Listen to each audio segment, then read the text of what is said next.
Hi everyone, thanks for joining our monthly Ask Eric webinar. We'll go ahead and kick things off. My name is Hillary Ross. I'm Zoom Security Product Marketing Manager, and I'll be moderating today's event. Before we get started, a few quick housekeeping notes. Please go ahead and add all your security and privacy questions to the Q&A panel, and we'll try to get to as many as possible. For questions on how to use certain features, we highly recommend you visit our knowledge base at support.zoom.us. Watch our how-to videos on YouTube, read our blog posts, or attend a daily training. We'll add the links to these resources in the webinar chat. We are recording today's webinar and we'll send the link to all the registrants.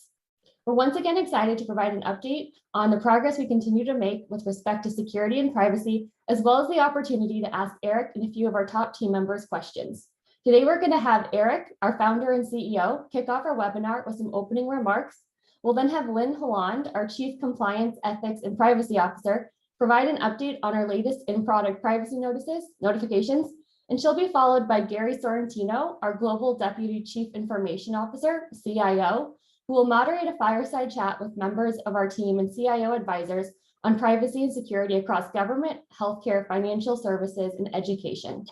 And lastly, we'll open it up for question and answers, and our Chief Technology Officer, Brendan Idelson, will join for this part. And with that, I'll turn it over to Eric. Thanks. Hey, thank you, Hillary. And thank you all for joining me today. I really appreciate it. So once again, we're very excited to welcome you back to our webinar, which we are continuing to host as part of our ongoing commitment to being transparent with our users about our privacy and security efforts, as well as share some product updates. So as you all know, we have put privacy and security at the forefront of everything we do. I'm incredibly pleased with the progress we have made. And I'm also pleased to share that others in the industry have recently acknowledged us for these efforts. So here are a couple of recent industry awards we have received. Our 90-day plan has been shortlisted as a winner for the 2021 CISO 50 Awards, which recognize 50 organizations for security projects and initiatives that demonstrate outstanding business value and thought leadership. The launch of our end-to-end encryption offering secured our place a winner in the Hard Company Encryption category for Cyber Defense Magazine's Global InfoSec Awards. I'm also very proud of the Zoomies who have helped to earn these special awards, and I'm humbled by these recognitions and appreciate the organizers for recognizing our hard work. In addition to these awards, I think it's very important to continue to be transparent so we can help our users understand how Zoom is continuing to improve privacy and security, as well as to share our learnings with others. For example, our Chief Information Security Officer, Jason Lee, was featured on the cover of CISO magazine. He spoke to the magazine about Zoom's hiring efforts to continue building out our security teams. Our Chief Compliance, Ethics, and Privacy Officer, Lynn Holland, was recently featured in the Wall Street Journal after he spoke at the Wall Street Journal Risk and Compliance Forum about Zoom's efforts to formalize our risk and ethics functions last year. Also, in the spirit of being an active member of the industry to help others, I also wanted to highlight two key security-related events which we are participating in this month. The first event is a 2021 RSA conference, which has been taking place this week and will conclude tomorrow. We're very excited to have 4 key members of our security team speak at the conference to share their expertise on a range of important topics. As part of RSA's Public Sector Day on Monday, Tamika Puckett, our head of cyber risk management, participated in a panel discussion about how organizations can recover and stay resilient after a ransomware attack. Brandon Evans, our senior security engineer, spoke on Monday about how organizations can use cloud audio logs provided by the big three cloud providers to detect compromised cloud infrastructure. Adam Rodman, our head of bug bounty and vulnerability management, just concluded a session on the process for building a bug bounty program from scratch. Lastly, Max Krohn, our head of security engineering, will be discussing later today how organizations can navigate through a series of tough choices in order to roll out end-to-end encryption. The second event I wanted to highlight is the Germany Security Week by German Mittelstand, which is taking place this week. The Germany Security Week brings together companies and experts to discuss IT security trends, take a closer look at concepts and solutions, and help to ensure safer working environments. In addition to hosting a workshop and participating in the late night talks series, our CIO advisor, Peter Sani, spoke on a panel on Monday about real threats to IT security. We are very delighted to be a part of this event. I will now hand it over to Lynn. Thank you. Thank you so much, Eric, and I'm very glad to be here today. As I mentioned during last month's webinar, Zoom is always working to improve and evolve our platform to meet our users' diverse needs. As you can see on the next slide, slide 8, we are expanding our in-product privacy notifications. Building on the launch of our in-product privacy notifications from last month, we are adding more in-product privacy notifications. These will expand our continuing efforts to further enhance transparency on our platform and give users a greater understanding and more control over privacy.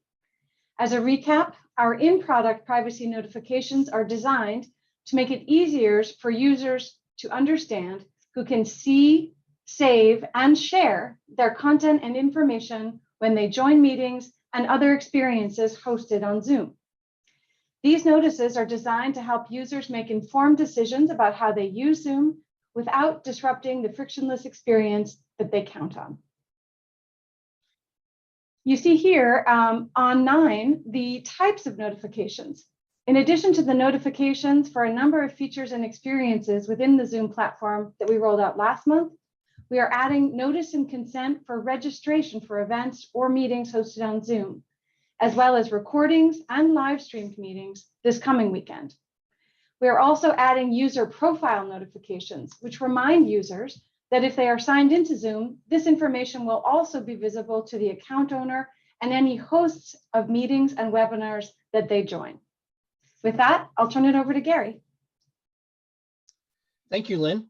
So as Hillary mentioned earlier, we've brought together today members of our team and our CIO advisors to share more insights on privacy and security across the government, healthcare, financial services, and education sectors. As institutions across industries establish a hybrid workforce, privacy and security is now more important than ever. So today, I'd like to welcome to our fireside chat, Zoom's Government Solutions Lead, Stephen Ellis, and 3 of our CIO advisors. For education, Ted Brodheim. For healthcare, Bill Shikovalitz, and for financial services, Magnus Volk. Welcome, gentlemen, to today's fireside chat focused on privacy and security. How are you all doing? Well, thank you. Nice Great. to be here. So listen, before we start, here's what I'd like you to do. Today, I'd like you to do a short introduction on yourself and then speak to some of the important security and privacy components for the respective industry you're representing today. Let's start with Ted. Hi, Ted. Hey, Gary. Thanks for the opportunity to talk to everyone about this. My name is Ted Brodheim. I am, as Gary mentioned, an advisor to Zoom in the education space. I've run technology for New York City Public Schools, which, as some people may know, is the largest school system in the US with about 1 million students. I also ran the vertical business group at Samsung Electronics for many years. From a security perspective, education really runs the full gamut. If you think about a university, they are providing loans in the form of student aid and are subject to all the requirements that of any financial institution. Most of them run some sort of healthcare system, some of them including hospitals, but they all provide healthcare to their students and are covered by HIPAA in that respect. And K through 12 is covered by a set of regulations called FERPA, which is designed specifically around security for K-12 students, or specifically students under the age of 18. So education really is in many respects the crossroads of regulation and privacy issues. And one of the things that we're finding at Zoom is the ability to bring all of those pieces together, since we have expertise in each area, is quite useful to these organizations. So Ted, just before you go, just talk about some of the specifics to your industry. In terms of, okay, so The privacy and security. So the various regulations that I spoke about take FERPA, deal specifically with student privacy and student privacy information, what can be transmitted without parental notification, what can't be transmitted what can be transmitted with parental notification. There are requirements on storage and data security that sit around all of those things. It's very, very challenging for K-12 organizations when they're looking to work with third parties to ensure that not only is the school compliant with the regulations, but also their third parties are. Great. Similarly, when you get to higher ed, while they don't have the same requirements around data on students, because most of the students are over the age of 18, they still run into all these issues with many of the services they provide. Thank you so much. So Magnus, let's move over to you. I know you're our EMEA CIO advisor, but your career spans many years in the financial service institutions, and I know you understand about privacy and security very well for there. Could you walk us through that, plus a brief introduction about yourself? Yeah, of course, Gary. It's really nice to be with you today. So as you know, and we've worked in some of the same financial institutions. I spent about 25 years using technology for business advantage in the financial services, ended up as a CIO. I've also worked in Her Majesty's government as a CTO. And today I help the clients of Zoom to use the platform really well. But if you think about financial services, Zoom's become really, really popular with financial services firms. And as the usage and prominence grow, a number of really important requirements emerged. And I think the key one was the ability to archive artifacts. And this is not utility recording, which is a kind of user feature which hosts can use, and recordings can be used to be helpful. But no, this is hardened archiving that ensures that the artifacts can end up in a strategic store with no potential failures. I mean, that's really high standard. And this is in meeting chat, messages, public and private, video and audio, including screen sharing, whiteboarding and annotations, and audio only. I mean, this is because there is a financial services generic requirement across the globe that regulated users' interactions over electronic media need to be stored, and they'll need to be stored for defined periods of time. And so that's a really important requirement, that getting it right for financial services allows them to rely on Zoom for regulated users. The second one, is during the whole financial crisis and some of the things that came out of it and some of the earlier things that happened in financial services, a requirement for information barriers within financial services firms was developed. And that means that financial services firms need to ensure that groups of people don't interact. It's kind of crazy. We've got a fantastic collaboration tool that allows universal communications across chat, video, and phone. But now we've got a requirement, which is this group can't communicate with that group.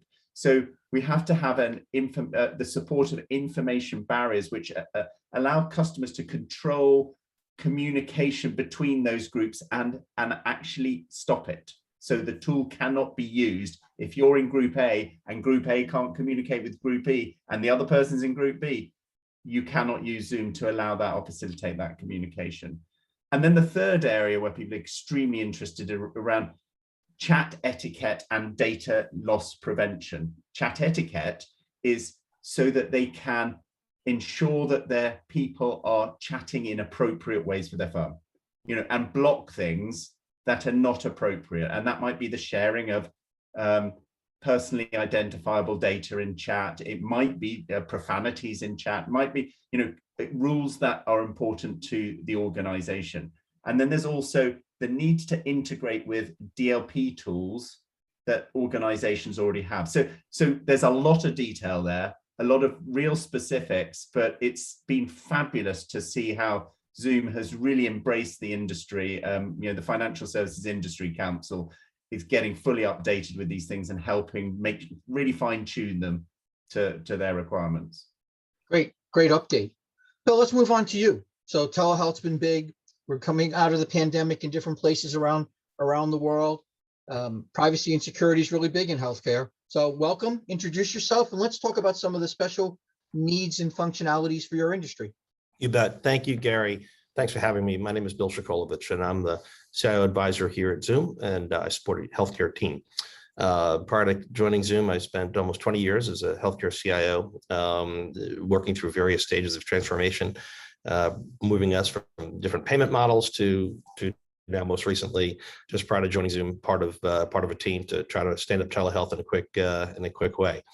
And so generally speaking, I mean, as we all know, healthcare turned on a dime like many other industry. And so generally speaking, the state of the play here is that healthcare is still trying to figure out what just happened. So we went from, we all know from being patients or family members, healthcare was lagging in various adoption of different types of technology. Some technology that we assume every day in the other various aspects of our lives. That includes cloud-based capabilities, various applications of SaaS-based tools, et cetera. So pre-COVID, the world was much simpler. We could define the physical perimeter of our service where customers or patients came to us or doctors went to them. But we could, from a security and privacy perspective, we could shore up and fortify the physical confines of where we were, and we can put appropriate controls around them to ensure to the best of our ability that we knew where information was going, we knew we could contain it, and if we were storing it, we knew we could encrypt it, et cetera. Well, now you fast forward, and now in our post-COVID delivery model, as we know, thanks to companies like us, we have created capabilities to basically break down those physical walls. And now when you think about breaking down the physical walls of care delivery, that perimeter now is endless. That perimeter is now virtual. And so as healthcare has transitioned to a hybrid delivery model, which I do believe will continue to sustain, we're working with our various customers and prospects to understand sort of where they live on that continuum and where that'll settle out. But there's nobody who I've spoken to who believes that it's a reasonable assumption to go back to where we were. There are too many pressures in healthcare to continue this. And so what I think we'll see is greater adoption of more advanced capabilities for healthcare, but not so much for the rest of the industry, moving to accepting the risk associated with cloud, getting comfortable with that exposure that our information is elsewhere, getting comfortable with holding those third parties accountable, basically beyond our perimeter, and basically doing that at a greater pace to ensure that those healthcare organizations can remain competitive in their respective landscape, competing in a very highly competitive space, competing with their other organizations who now also don't hold those boundaries. So for the most part, in summary, healthcare, remember, was you saw mostly local regional plays, and some advanced organizations extended their healthcare delivery, but again, it was physical. Now with those physical boundaries being down, it is going to create a whole host of change for information security officers and healthcare providers to better understand and sort of get caught up, if you will. Okay, that's great. So Stephen, let's move on to you. We can't forget government. Well, absolutely. And, thrilled to be here again. And my background, I've just been about almost a year here. My anniversary is coming up very shortly with Zoom. So it's been an amazing opportunity, and I'm very grateful for it. Before that, 6 years at Dell, including in the cybersecurity division at RSA. And then before that with Deloitte, and then starting my career as a government contractor. And then also a federal employee with the State Department, and then time on the Hill. So certainly a broad background, and I'm thrilled to bring the perspective here. You know, when we think about government, obviously, what would come to mind with security and privacy is what probably gets the most inches in the news, you know, on a newspaper, if we can use an antiquated term. But and that would be those clandestine agencies, the three-letter agencies, right? So these agencies, potentially their view on security and privacy might be somewhat more nuanced than the rest of government. We could just put it that there. But broadly, if we're talking about the mission of government, the employees of government, there are some also some nuanced and foundational differences that I want to talk about. Obviously, we could talk about the consequences. I know there was conversation in society some time ago that there was a certain cloud application that people weren't comfortable with their security policies, and then quickly a competitive product came on, and people switched from one to the other.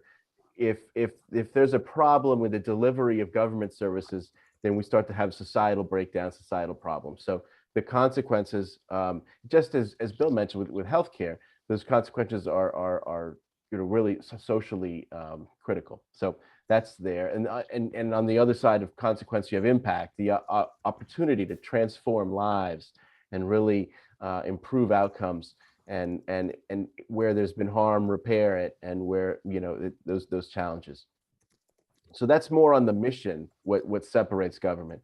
But we also have to recognize that government, you know, the legacy systems that they have in place can also be a challenge. And when we're talking about security and privacy, we could be talking about certain systems that are very, very, you know, antiquated. Maybe the original personnel files were handwritten in the 1800s, you know, and certainly in the United States, European countries, we could go farther back for sure. And many other nations have rich and long histories. So these legacy systems and bringing them online, if we look at the challenge the government had that maybe other companies didn't have, was how do we bring access to certain systems, and that was what the real challenge was in government about a little about a year and a few months ago, to try to do that as best they could. And now, how do we continue providing that? And how do we make something that was ad hoc a standard process? How do we make something that was sort of figured out, follow a more robust security process? So those are the real challenges. And we think about it, it's time is of the essence. In Washington, D.C., where I'm based, the police force suffered a cyber hack and a ransomware attack, and the medical files of 20 police officers was leaked to the public as a show of the real impact of this of the attack, right? So these folks just minding their own business, and now their personal medical histories are online, right? So these challenges are the rank and file, and how do we put real security policies and processes in to make sure that those people can be safe. And it's not just a United States problem.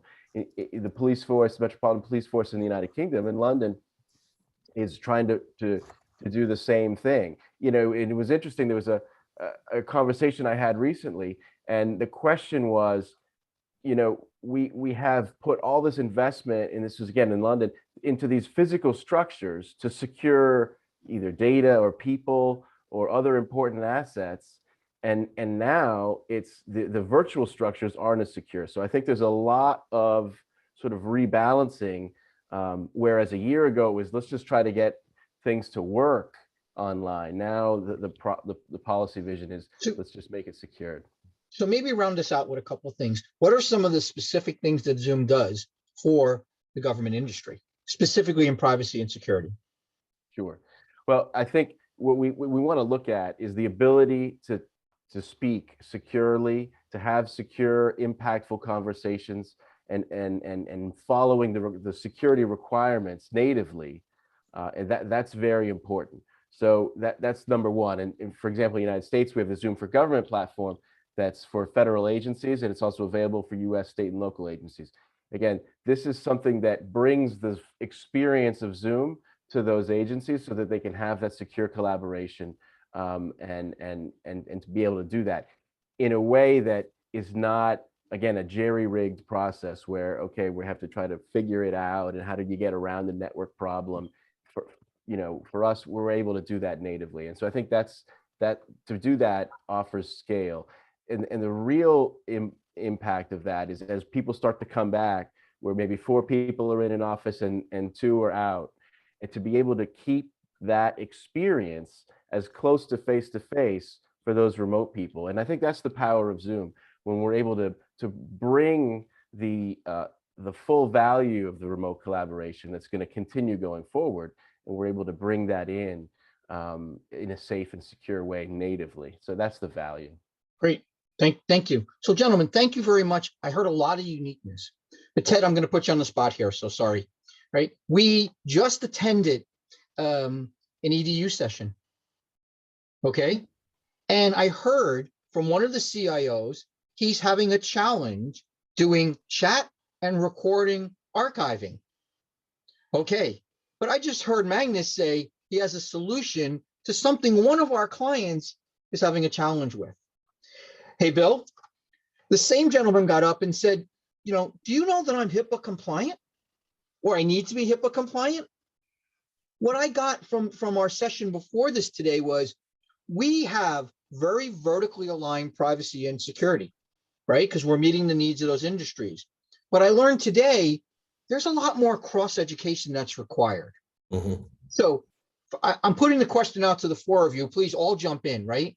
How are we going to make sure that we don't have one industry who has a need that we've solved for another industry? And how do we get that education going? So maybe Magnus, why don't you jump in? Because it seems like the financial services have the largest list. Yeah, well, I think all these features are part of the platform, and they are configurable and deployable by your admins or the people who run your accounts. I think what you're saying is that actually it's the knowledge of it existing in the platform, and that's always a problem with understanding the software that you use. There are always tons of things in there. So I think the first thing is that if you come across a unique requirement, it's really important to explore whether that requirement is already filled, and archiving is already filled. I mean, clearly it's archiving developed for the financial services, but as an archiving bot that joins your meeting, that can allow the material to go to your strategic store. So really lots of functionality, and the first thing is check to see if it's already available, because it probably is. Right, and build the same thing. I mean, think about it. I mean, Ted is working with CIOs who are facing HIPAA compliance issues every single day. And I know in your space, we talk about that every single day. That's right. Yeah. So great question, Gary. And I think Magnus, I think some of, again, these challenges that aren't just healthcare specific, they are industry specific generally. And, the pace of Zoom and the pace of other innovators continue to outpace, in my opinion, where healthcare specifically was and continues to be. And so I think to your question, I think, and the good news is coming out of the pandemic, I know our healthcare teams are really focused on engaging with our customers and prospects and helping them, making them aware of the new business associate agreement that has, and some of the new capabilities that actually unlock some of the restrictions that they perceive to be had, but also to take advantage of some of those capabilities that Magnus alluded to.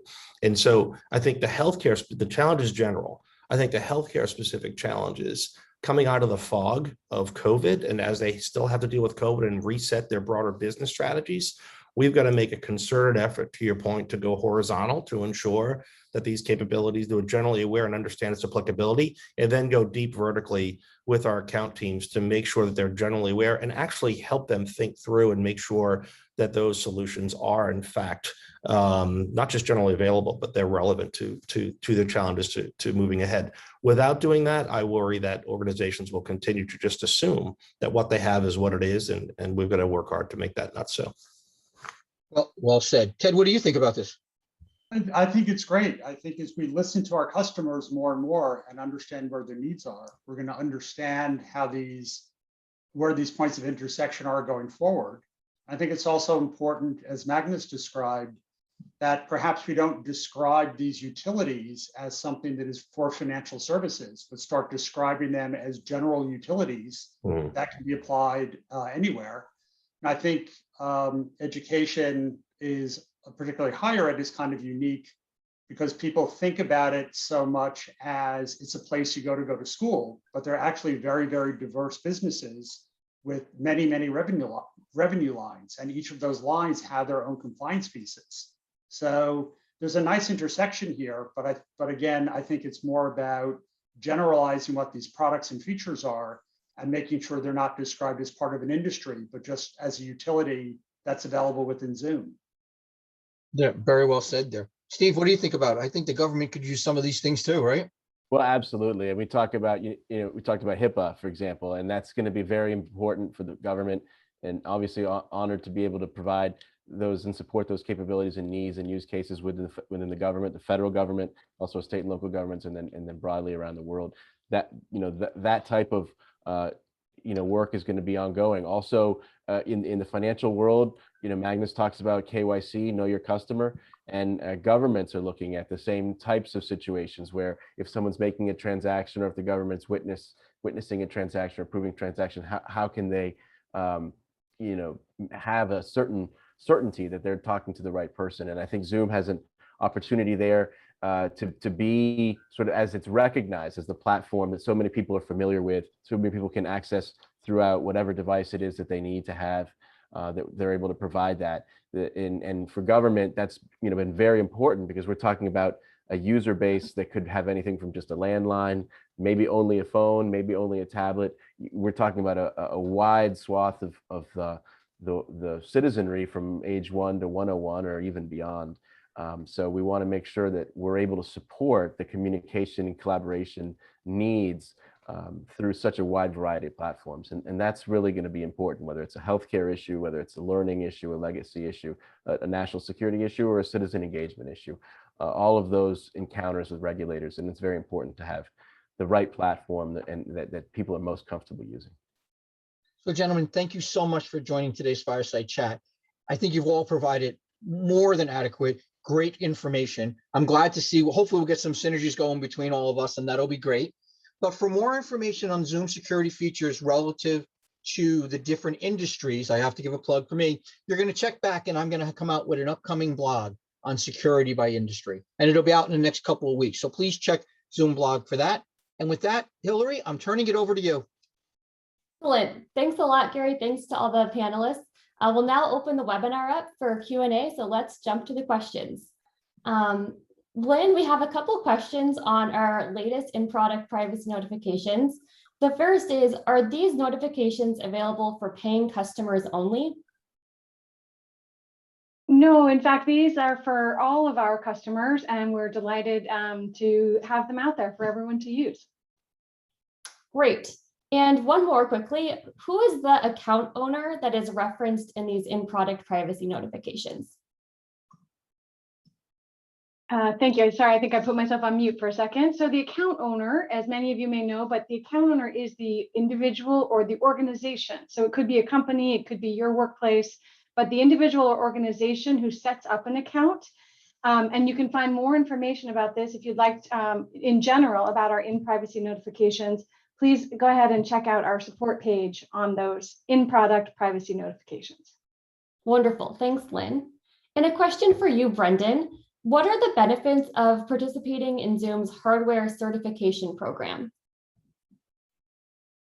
A great question about the certification. And really with that, certified manufacturers will receive a Zoom certified badge, which will let customers know that their hardware has undergone, comprehensive testing. So they're recognized as trusted partners of Zoom.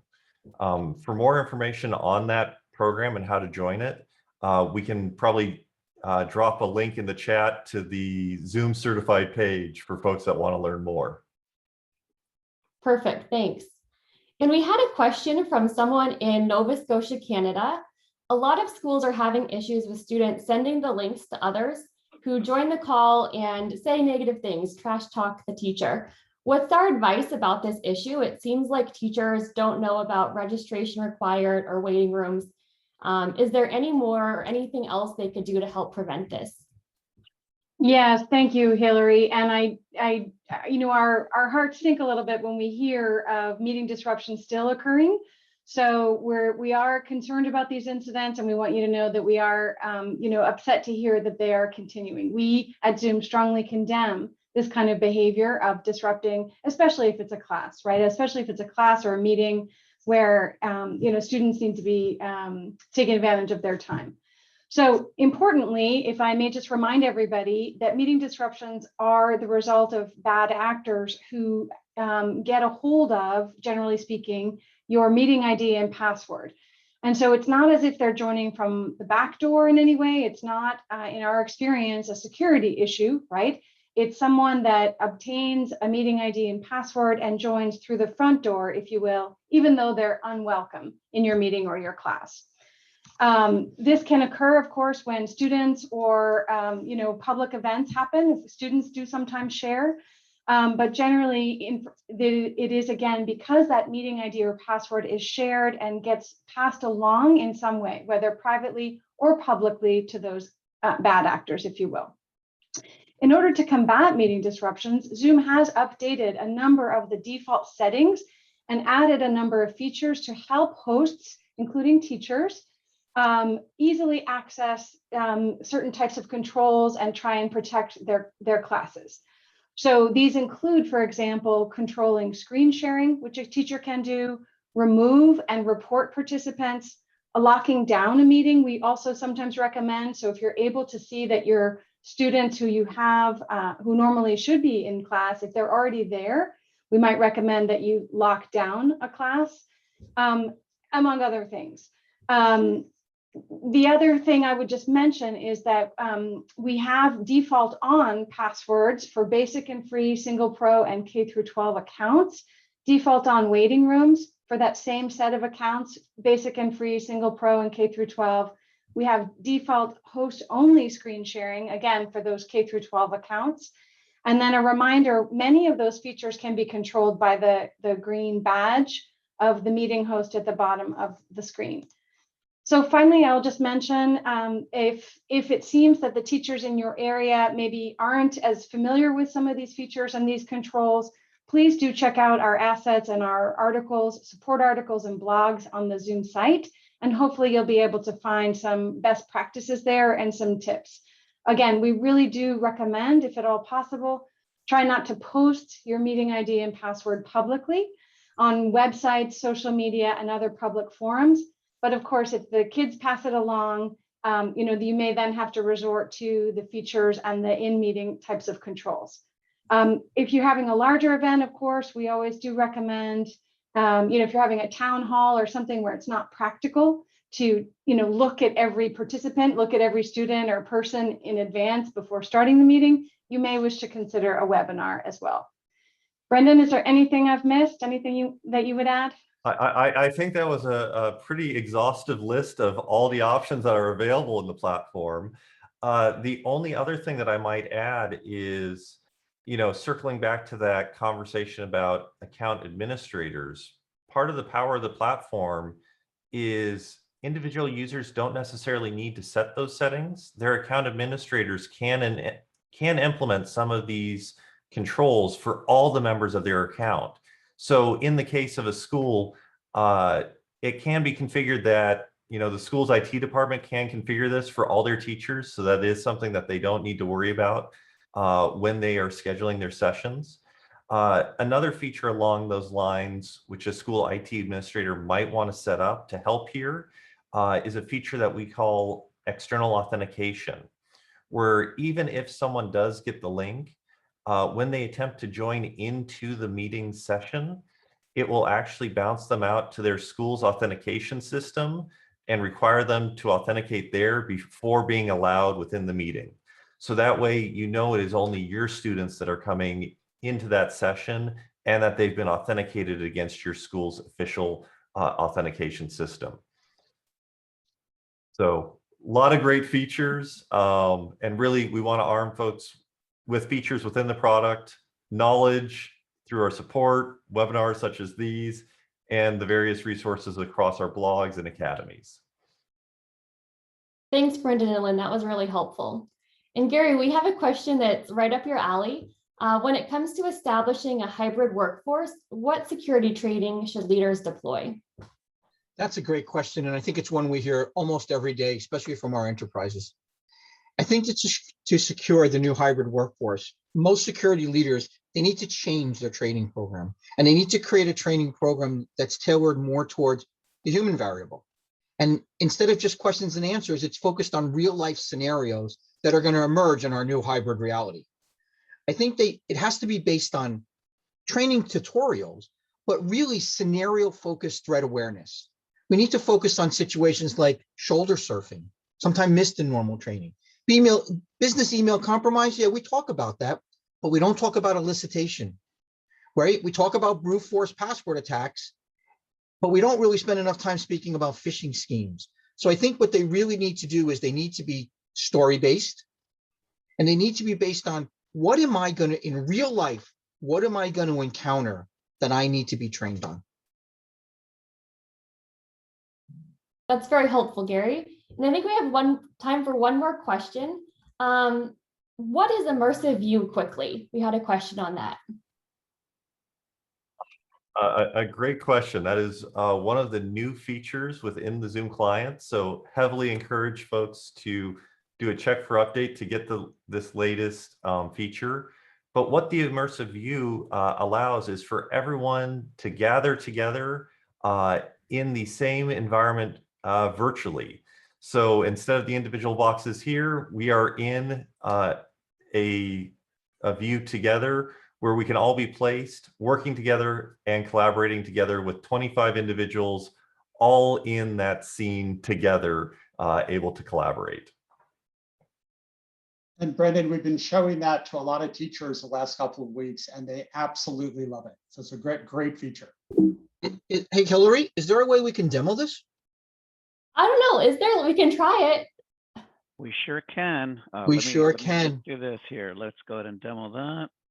While we're loading that, folks, may I just go ahead and issue a correction? When I said earlier that our in-product privacy notifications were available to everybody, I'm so sorry, I forgot to mention the version.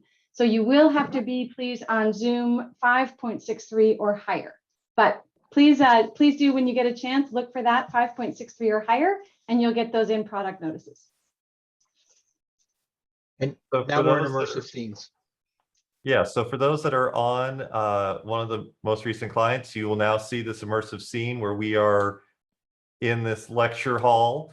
But part of the power is the ability to use preset scenes as well as bring in your own views. You can use your own images, own video backgrounds so that we can all be merged together in this great environment and collaborate as one. Super. And it looks like we're at time. Eric, do you have any parting words to wrap up the webinar? First of all, I really like this immersive view. Yeah, so yeah, thank you. Thank you all for joining us today. I really appreciate it. See you next week, next month. Sorry. Thank you. Perfect. Bye, everyone. Bye, everyone. Bye. Thank you.